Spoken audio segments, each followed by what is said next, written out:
le mois de février rime avec la Saint-Valentin, mais pour d'autres, ça rime avec le mois de l'histoire des Noirs. Alors, je tiens à préciser pour ceux qui vivent au Canada que il y aura une extension du mois de l'histoire des Noirs cette année parce que le mois de décembre qui s'en vient, décembre 2025, et je ne sais pas quel jour précis, mais il y a 30 ans, la mention a été adoptée à l'unanimité au Parlement canadien pour célébrer le mois d'histoire des Noirs qui s'est célébré en février 1996.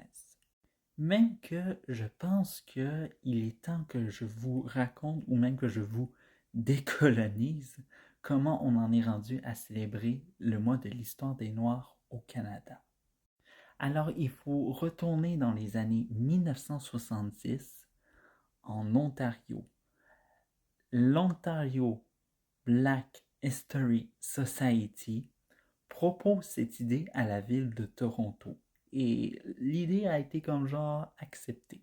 Alors, en 1979, on peut dire que ça a été la première célébration du mois de l'histoire des Noirs au Canada. En 1979, je le rappelle. On a parlé de l'échelle municipale et là, on va s'arriver à l'échelle provinciale 1988. Non, ce n'est pas en Ontario, mais en Nouvelle-Écosse. Juste prendre note que la Nouvelle-Écosse a un riche patrimoine en lien avec l'histoire des Afro-Canadiens. Et c'est plus que Afriqueville.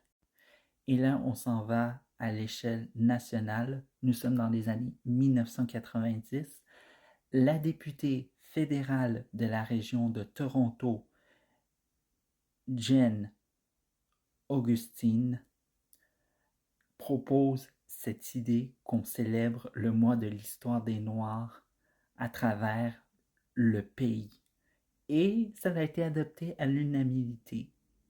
Pour plus en savoir sur l'histoire des Noirs au Canada, eh bien, j'ai fait deux vidéos intéressantes sur le sujet.